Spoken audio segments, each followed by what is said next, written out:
Hello, this is News Mongolian MNB World. I'm your host, Judy Rambold. And for our top stories. President of Mongolia U.Khurelsukh to pay a state visit to Vietnam. ADB grants a $100 million loan to strengthen Mongolia's physical, financial and economic resilience. The 100th anniversary of the Turkish Republic marked. For the news, stay with us.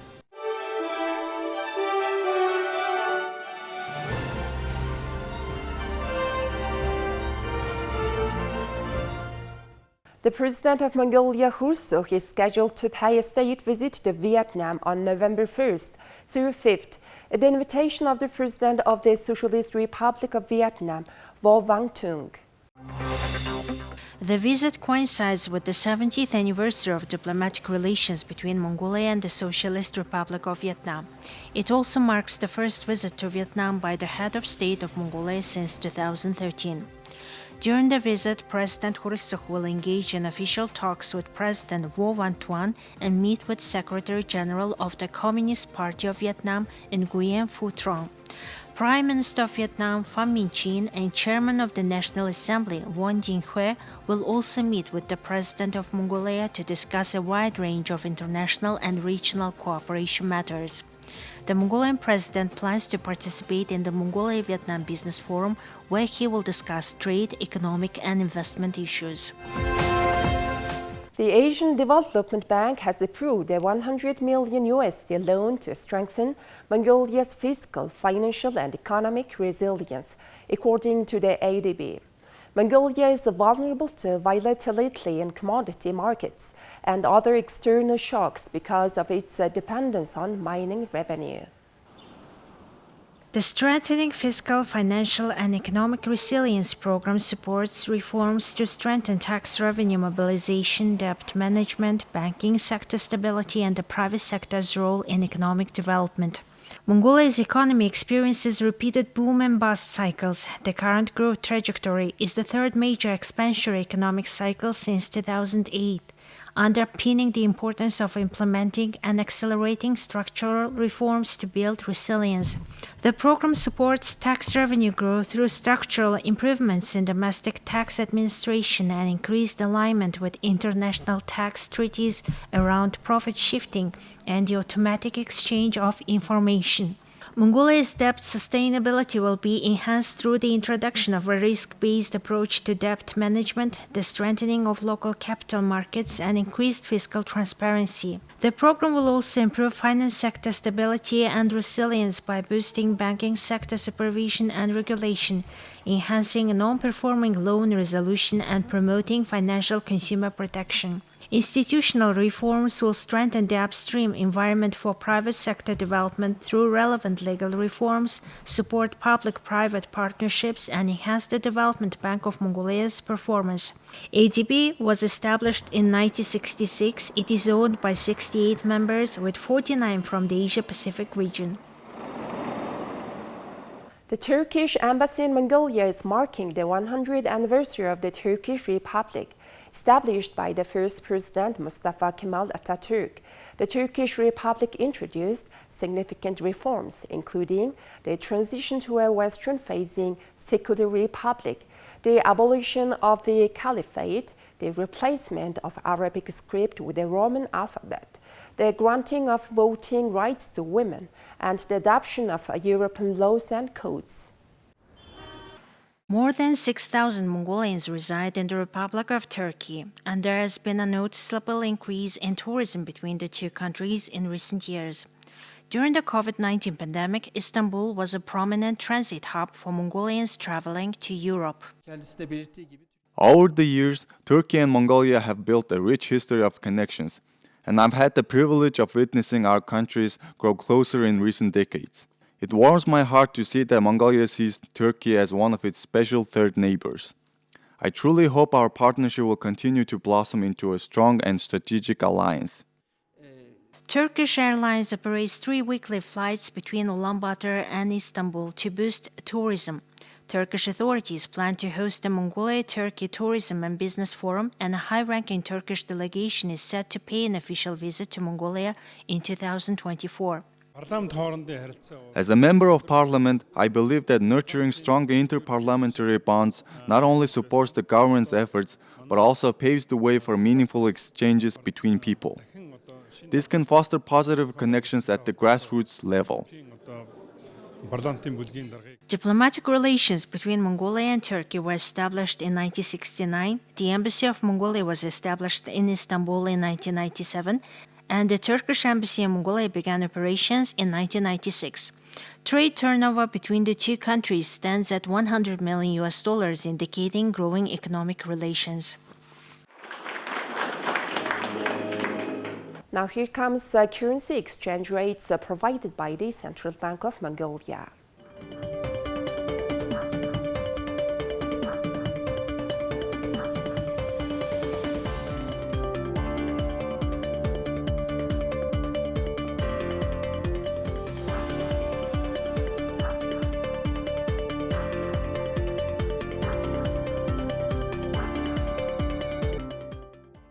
Please take a look at foreign news partnered with international news agencies. Ukrainian President Volodymyr Zelensky thanked the participants of the Peace Summit in Malta on Saturday evening. Talks on Ukraine's plan for peace kicked off in Malta on Saturday with the participation of more than 65 countries, but not from Russia, Maltese and Ukrainian officials said. The initial round of talks in Copenhagen in June saw just 15 participants, rising to 43 for the second round in Jeddah in August. The two-day meeting of national security delegates is the third round of such talks in recent months. Today is the first day of the summit in Malta, a meeting of advisors and diplomatic representatives regarding our peace formula, which is gradually step-by-step becoming global. 66 countries are represented at the summit, and this is significant. All the continents are represented. Many states, different political traditions. I thank all the leaders and countries that have already supported our common vision for peace. And there is potential to expand the representation of states. Ukraine sees them as an opportunity to win support for Zelensky's 10-point peace plan from countries across the globe, especially as the conflict in the Middle East risks shifting the focus away from Ukraine. The world majority is gradually uniting around a common and just vision, which is reflected in the peace formula, noted President Zelensky.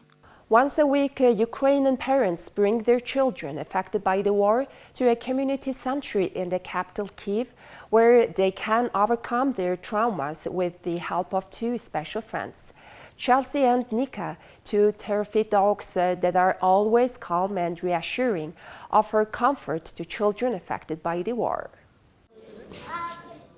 The therapy dogs barely bark, and under the supervision of their trainers, they let the children hug them and play. Some of the children are traumatized by the horrible sounds of shelling and air sirens. Others have been forced to abandon their homes and relocate to other communities to stay safe. Most of them have been separated from their fathers for months now, many of whom are fighting at the front lines against Russia's troops. 9-year-old Nastya and her mother Svetlana left Luhansk in the eastern Donbas region in 2014 when pro-Russian forces and Ukrainian troops started the fight there. Nastya was just 4 months old, her mother says. In the last few years, they have moved from region to region and finally settled in Kyiv in 2019. Nastya's father, a serviceman with the Ukraine Border Guard, has now retired due to illness. Her mother Svetlana is also serving in the Border Guard now. The war and the continuous moves affected Nastya mentally, her mother says. But when she is with Chelsea and Nika, she opens up and smiles. Nastya's mood changes. The mood changes because she is satisfied with the interaction with the dog, but I think it's not enough time. I can see that she would like to spend more time talking with the dog so that she can be herself, hug the dog, play with the dog. The mood is very good after this interaction. The greatest thing a dog can give a sense of comfort, safety, and positive emotions that these children receive when they come and play with the dog, the different tricks.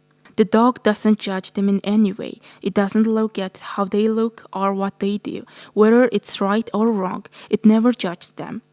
Therefore, they got only pleasure, only positive emotions, only joy from these activities, and they want to come back here again and again. It works the same way with adults. We work not only with children, but also with adult refugees and wives of soldiers. It's very important for them to feel this comfort. The dog relaxes them. According to research, it reduces blood pressure, heart rate, it creates a trusting atmosphere, and it's easier for these people to trust the psychologist, and maybe if it's group therapy, to trust the people around them. The sessions are organized by the Rehabilitation Center, Base 4.5.0, an organization that has been helping wounded soldiers and civilians who have disabilities as a result of the war, as well as families who have lost loved ones with medical, physical, and psychological assistance since 2014. The late Queen Elizabeth II's Range Rover is up for sale by auction. The almost 20-year-old vehicle is expected to fetch more than 10 times its normal value, simply because of its royal connection. Royal and car enthusiasts alike are being given the chance to own a piece of history when the late Queen Elizabeth's customized Range Rover goes under the hammer. The vehicle was first registered in 2004 and has clocked over 109,000 miles. The car is Epsom green and sandhide color with a modified front grille that includes covered lights according to their auctioneers.